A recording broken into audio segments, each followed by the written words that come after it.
안녕하세요. 저는 7살, 11살 아들들을 키우는 직장맘입니다. 신랑과 맞벌이를 하고 있고 나이는 40대 초반이고 수도권에 거주를 하고 있습니다. 지금까지 6년째 가계부를 쓰면서 저희 4인 가족의 절약 이야기를 들려드렸는데요. 이번에 구독자님이 청년을 위한 적금 돈 모으는 방법에 대한 이야기를 부탁하셨어요. 이 댓글을 보고 제가 한참을 생각을 했어요. 내가 다시 20대로 돌아간다면 어떻게 살까? 40년을 넘게 산 인생 선배로서 청년들에게 해줄 수 있는 조언이 어떤 것이 있을까?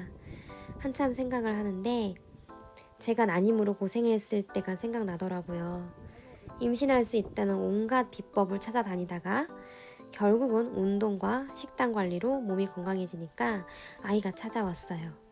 지금도 그때의 경험이 바탕이 되어 아이들 직장맘 생활에 지치고 체력이 떨어질 때면 먹는 것부터 다시 재정비를 하고 또 운동을 시작합니다. 그래서 오늘은 빠른 지름길 이런 것보다는 씨앗이 싹 트고 잎이 자라고 꽃이 잘 피어날 수 있도록 기본이 되는 건강한 흙 같은 이야기를 해줘야겠다고 생각을 했어요.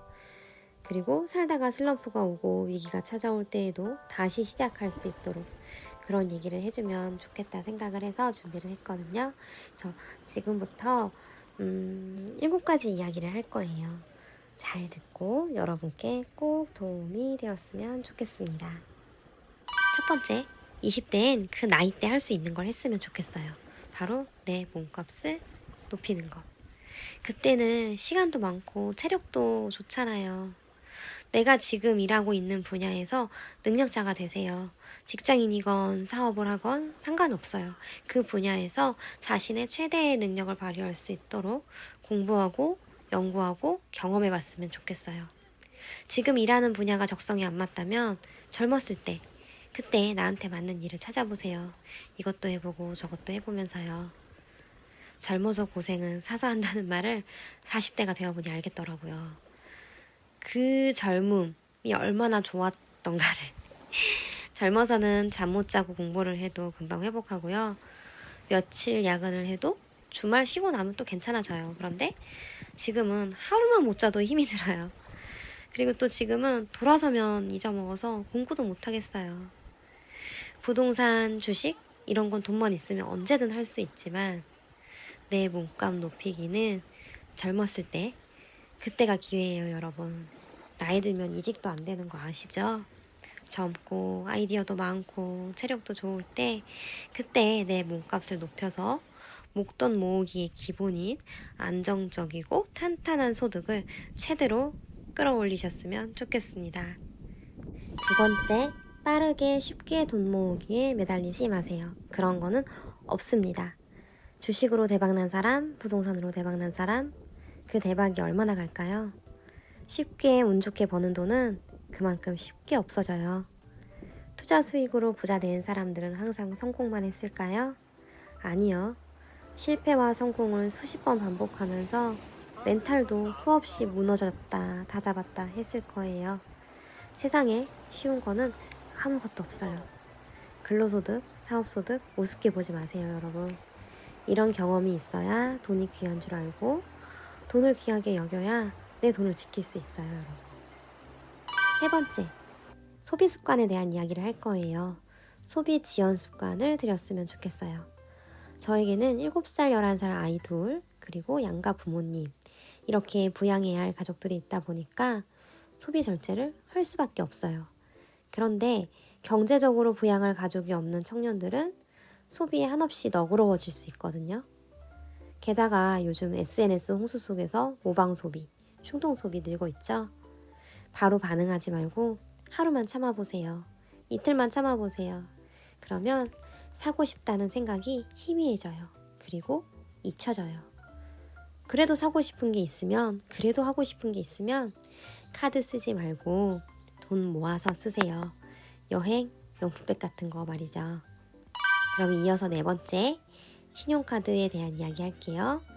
여러분, 신용카드는 쓰지 마세요. 우리가 충동 소비를 쉽게 하는 이유가 바로 신용카드예요.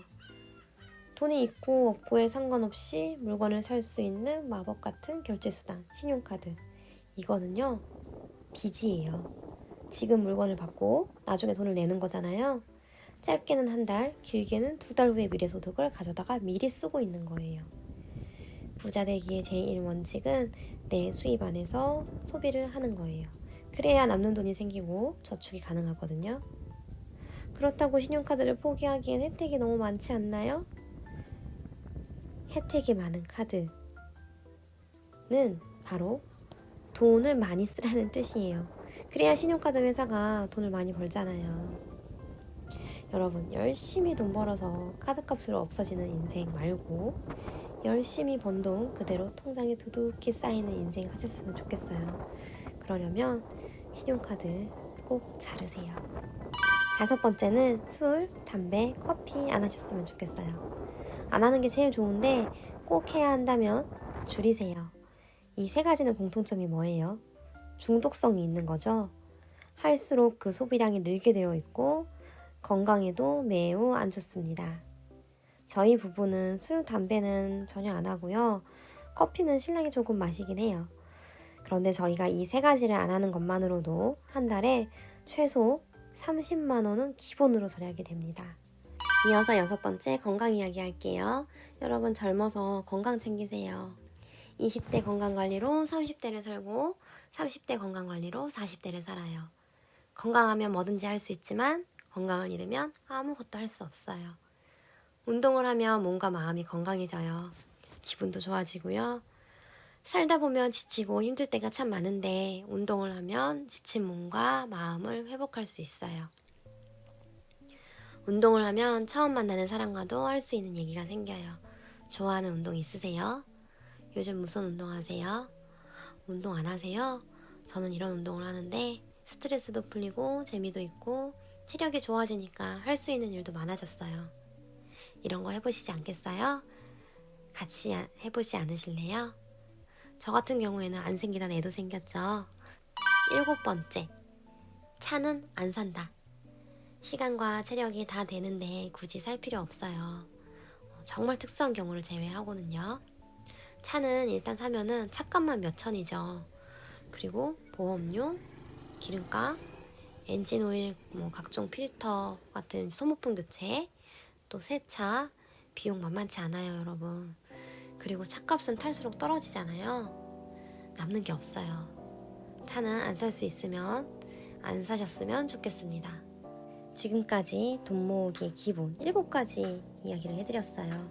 내 몸값 높이기, 빠르게 쉽게 돈 모으기에 매달리지 않기, 소비 지원 습관 들이기, 신용카드 쓰지 않기, 술, 담배, 커피 안 하기, 건강 챙기기, 차는 안 사기.